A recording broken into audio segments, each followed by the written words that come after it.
Cuomo's plan to cap superintendents' pay unfairly targets school administrators and actually puts districts at a disadvantage. Robert Reedy is the executive director of the New York State Council of School Superintendents. He served for more than 3 decades as a superintendent himself in districts in New York, New England, and Pennsylvania. Thank you very much for your time. You're welcome. You have already been featured in this news package, so people already know who you are.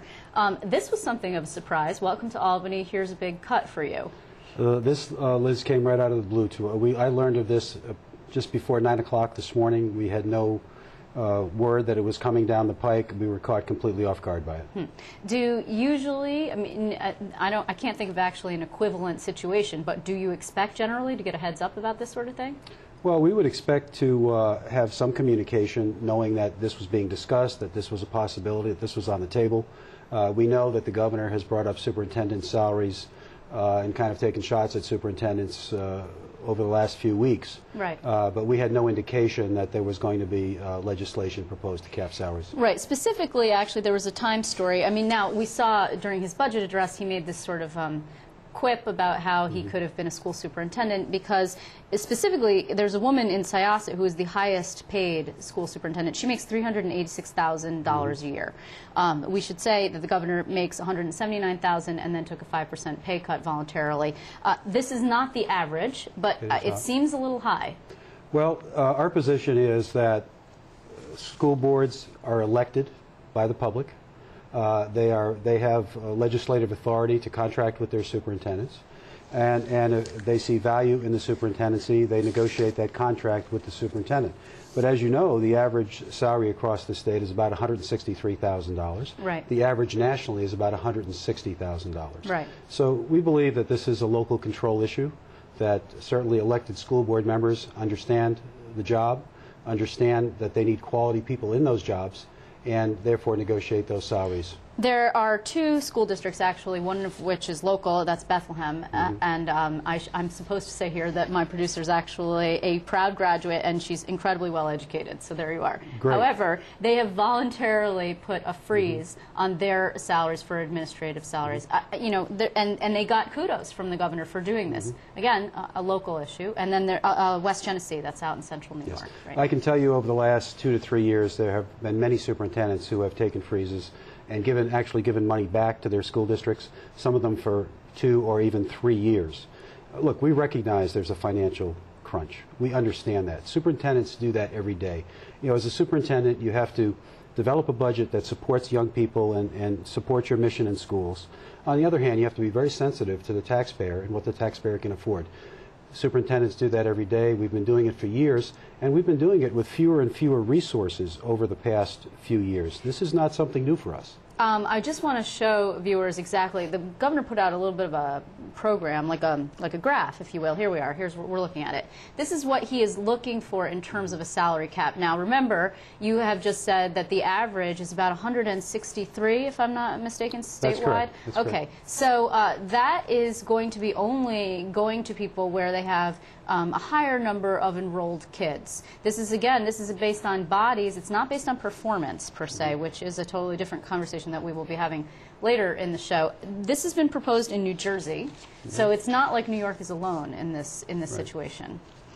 Well, you know, first of all, something about the demographics of the superintendency. There are fewer and fewer superintendents that are candidating and applying for these jobs. They are very complex, very difficult jobs. And you know it when you apply for it, and when you're a superintendent, you understand that it's community service. You understand it's 24/7. You understand how complex it is. I do not see how, at this present time, when we need stronger leadership than ever in this state, when the governor is asking us to negotiate concessions with the unions, when he's asking us to deliver more efficiencies, when the State Education Department is asking us to do more and more and raise standards, this is the time we need very strong leadership. And quite frankly, it's not a time where superintendents' jobs ought to go to the lowest bidder. That should not be happening. These are very important jobs. We advocate for children every day. We want every child to reach their fullest potential.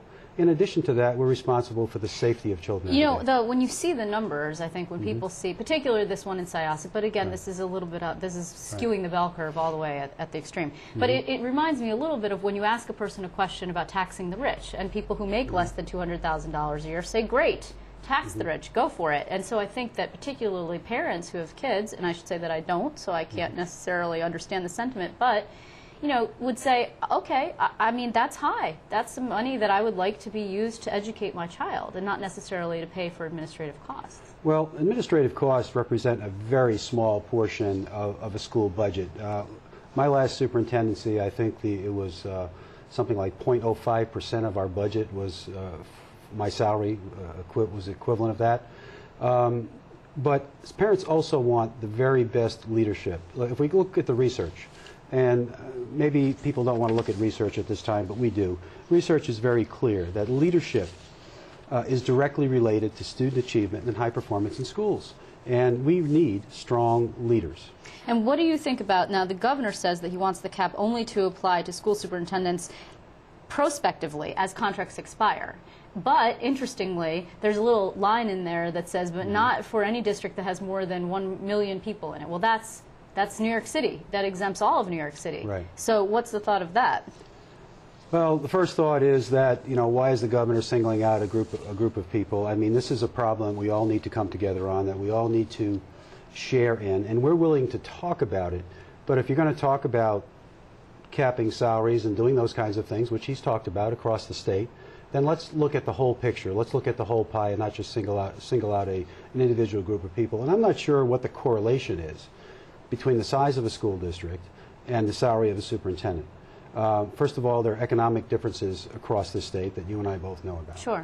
Second of all, superintendents in some of our small rural areas, they're a one-person band. They're it. They do almost all of it. They may have one other administrator. And quite frankly, we're sensing that this is really a diversion. The key issue is about kids. It's about resources for kids and communities and school districts. The governor has made a proposal in his budget that if it's enacted, it will devastate many school districts. It will particularly devastate poor, rural school districts. We have poor, rural school districts in this state that will receive 17% less revenue, 15% less revenue. They are heavily aid dependent. They are very needy school districts. The governor certainly has a right to talk about salaries, but the issue really is, in our opinion, it's his budget, and what are we going to do about resources for children? Well, unfortunately, we are out of time. I hardly think that this issue is over, since it just broke this morning. And Robert Reedy, I want to thank you very much for joining me, and I'm sure we will be hearing more from you in the future. I hope so.